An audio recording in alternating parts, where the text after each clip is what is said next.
Hi students, I am your English teacher to discuss some very important questions from the poem Rain on the Roof from your book Behave for the students of class 9.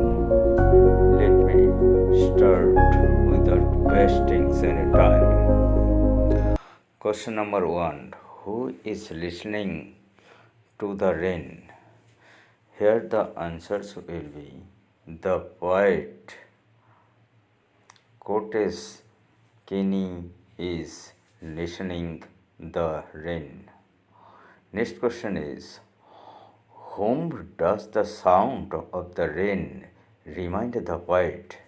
इसका मतलब है rain का जो sound poet को क्या remind कर रहे हैं, किसके बारे में? So the rain is reminding the poet about his mother. Next question is, what does the ability to remind things means? तो इसमें जो एक टर्म है the ability to remind things, इसको मतलब क्या है? सो आपको आंसर लिखना है the ability to remind things means memory. Next question is, which memory comes to poet's mind?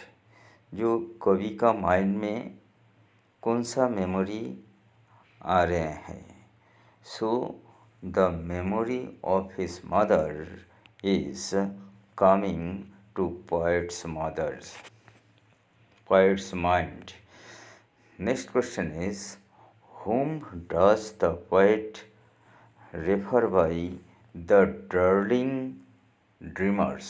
ये डार्लिंग ड्रीमर्स का के कवि किसको रेफर कर रहे हैं, अर्थात किसको मीन कर रहे हैं?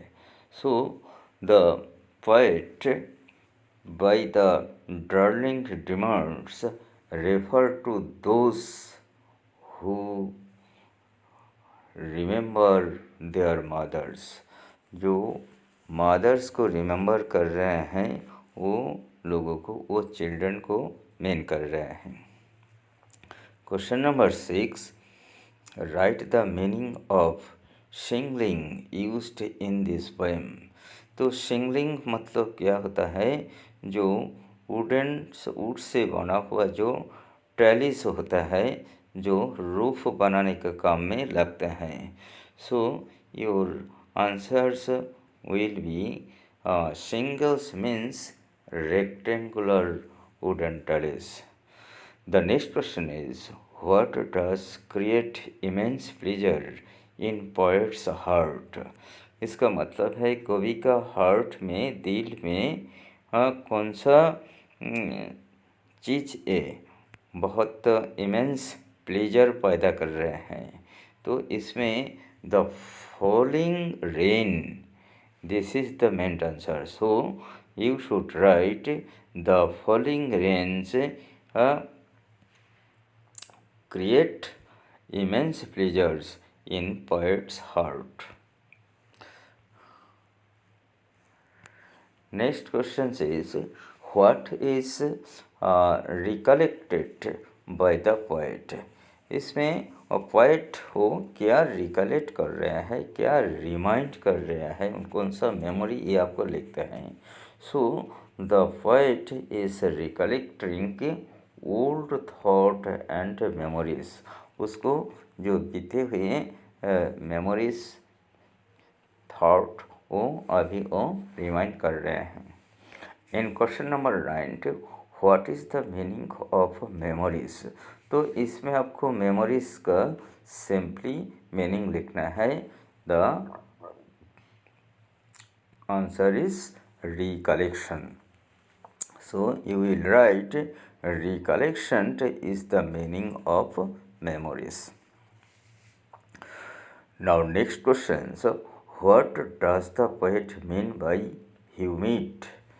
शेडोज, ह्यूमी शेडोज, ये टर्म्स देके क्या समझाना चाह रहे हैं।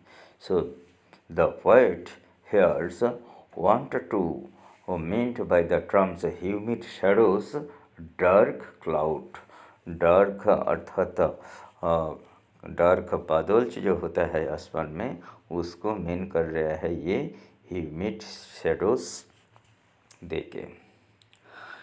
इन क्वेश्चन नंबर 11, तो what to the cloud hide, बादल क्या इसको छुपाते हैं। इसमें आसमान में जो स्टारी स्काई के बारे में, उसमें स्टार को छुपाते हैं। So answer will be the cloud hide stars. In question number 12, C why does the poet calls darkness melancholy, ये डार्कनेस को कवि ने मेलांकोली, दुखी क्यों कहे हैं। तो इसमें आपको लिखना है तो कवि को ये बहुत दुखी बनाते हैं। तो मेलांकोली मतलब भी दुखी है। तो आपको इसमें आंसर लिखना है the poet dark called darkness melancholy because it makes him sad.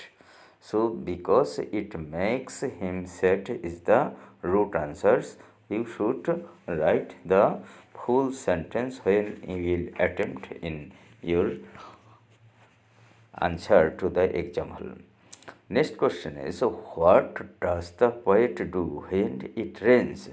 जब बारिश होती है, जब रेन होते हैं, उस टाइम पोएट क्या करना पसंद करते हैं। तो here's during the rain the poet feels happy to press the pillow of his bed and lie down to listening to the patters of the rain. तो कभी इस टाइम की आपका बिस्तर में, आपका बेड में जो पिलो है, उसमें प्रेस करके कि वो लेट जाते हैं, क्या करके, listening to the patter of the rain, अर्थात रेन का बारिश का दो आवाज़ होता है, इसको पैटर कहते हैं। ये पैटर सुनते सुनते वो लेट जाते हैं, ये कवि पसंद करते हैं। Last question is question number 14, what does the term repeated sound of the rain means, अर्थात ये जो repeated sound of the rain, ये जो टर्म्स यूज़ किया है पोएम में, इसको मतलब क्या होता है। तो इसका मतलब होता है कि जो बारिश का साउंड, अर्थात refrain. So you have to write the answers. The terms repeated sound of the rain means refrain. Okay, dear students, hope you have got clear ideas about the basic questions and answers I discussed here. So thank you very much.